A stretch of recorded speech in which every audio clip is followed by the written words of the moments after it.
रहे थे, कई ये मांगते हैं, कई जैसे जावेद मियाँदाद को हमेशा एक तरह की बैटल चाहिए होती थी और लोग उनको अवॉइड करते थे।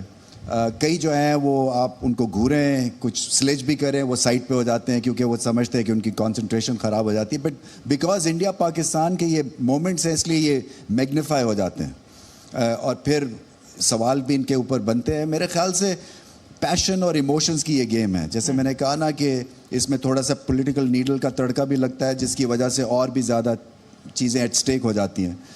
बट मैं जितनी दफ़ा खेला हूँ मैं समझता था कि अपने आप को रिलैक्स करने के लिए मैं सिर्फ एक ही चीज़ कहता था कि कल दिन है हीरो बनने का जी।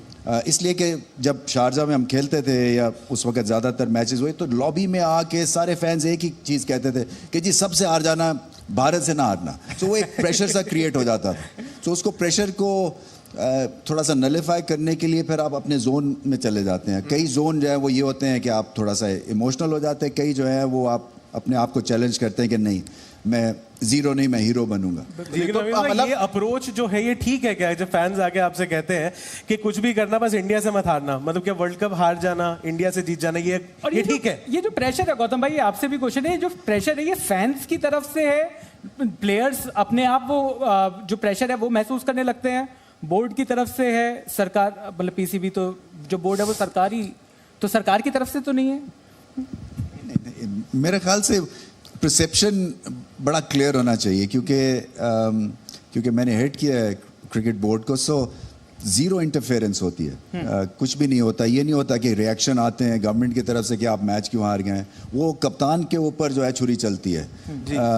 और मेरा पर्सनल एक्सपीरियंस है, इसलिए मैं सौरव गांगुली को कभी माफ़ नहीं करूँगा क्योंकि वो मैं कैप्टन था जब हम इंडिया से टोरंटो में सीरीज़ हारे थे। सो वो एंड हो जाता है आपका। सो उसके बाद फिर मुझे रिटायरमेंट देनी पड़ी और क्योंकि आप जैसे मैंने कहा कि प्रेशर क्रिएट हो जाता है, वो टीम वालों पे ज़्यादा होता है, एडमिनिस्ट्रेटर्स पे तो बिल्कुल नहीं होता है। तो गौतम भाई क्या फैंस का प्रेशर है, ये आपको लगता है सिर्फ मीडिया? मुझसे ये सवाल साउथ अफ्रीका में T20 वर्ल्ड कप में भी लोगों ने बोला था, फैंस ने, जैसे रमीज़ भाई ने बोला, और 2011 में भी जब हम मोहाली में सेमीफाइनल खेले थे और मैंने एक ही चीज़ बोली थी, हम यहाँ पर वर्ल्ड कप जीतने आए हैं। ये मंजूर नहीं है कि पाकिस्तान को हरा दो, वर्ल्ड कप जीतो या ना जीतो। अल्टीमेट एम वर्ल्ड कप की ट्रॉफी जीतना है, बिल्कुल पाकिस्तान को हराना नहीं है। अगर हमने पाकिस्तान को हराया होता सेमीफाइनल और श्रीलंका से हारे होते फाइनल, तो आज हम वर्ल्ड चैंपियन ना होते 2 बार, एक ही बार होते। तो इसलिए फिर यही बात कि फ़ैन अगर 100 फ़ैन होंगे, उसमें से अगर 20 फ़ैन ये बोलेंगे कि किसी से भी हार जाना, पाकिस्तान से मत हारना, और 80 ये बोलेंगे कि वर्ल्ड कप जीतना, तो दिखाया यही जाएगा कि पाकिस्तान से मत हारना, चाहे वर्ल्ड कप हार जाना। तो इसलिए मेरा मानना है कि इस वर्ल्ड कप में भी, और ये आप सबको मैं कह रहा हूँ और आपके मीडियम से ही कह रहा हूँ, प्लीज़, इंडिया का मकसद है वर्ल्ड कप जीतना, पाकिस्तान को सिर्फ हराना नहीं। पाकिस्तान एक ऑपोजिशन है, पाकिस्तान एंड रिजल्ट नहीं है। एंड रिजल्ट जब आप वर्ल्ड कप फाइनल में पहुंचोगे वो है। उसमें अगर आपको पाकिस्तान से खेलना हो, किसी से भी खेलना हो, तो खिलाड़ियों को और इनफैक्ट मीडिया को भी यही बोलना चाहिए कि आप वर्ल्ड कप जीतिए। पाकिस्तान सिर्फ एक मैच है जो 14 अक्टूबर को होने वाला है। जैसे आप पहला मैच खेलेंगे वैसे ही पाकिस्तान से खेलें और वैसे ही आप वर्ल्ड कप फाइनल खेलें। तो पाकिस्तान को हराना आइसिंग ऑन द केक तो है गौतम भाई? Icing on the cake world cup final में है जी जी।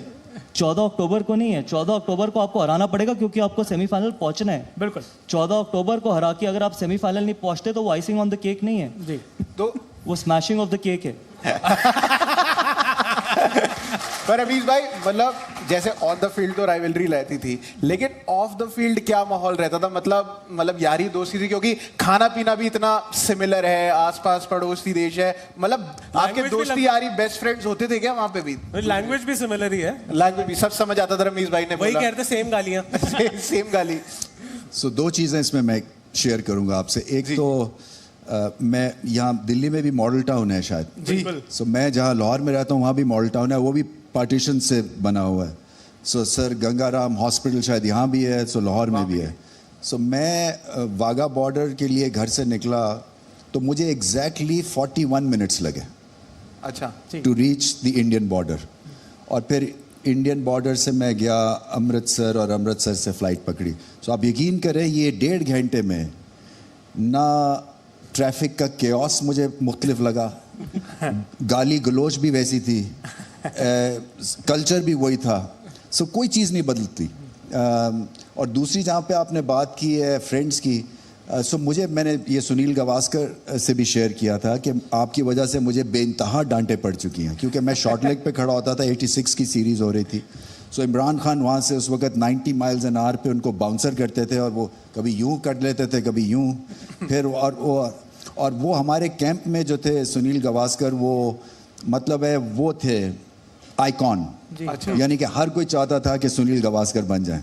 सो मैं ओपन करता था तो शॉर्ट लेग पे खड़ा होता था, जो जैसे इमरान खान को वो या इधर चौका मार देते थे या गेंद छोड़ते थे तो मुझे डांट पड़ती थी कि देखो कैसे खेलता है वो, तो देखो कैसे खेलता है। और फिर उसके बाद एक गाली भी आती थी। तो मैंने सुनील गावस्कर से यही कहा, मैंने कहा आपकी वजह से मुझे शॉर्ट लेग पे खामखा गालियां पड़ती रही हैं। सो ये रिस्पेक्ट बेइंतहा थी। आई थिंक उसके बाद भी क्योंकि कमेंट्री करते हैं तो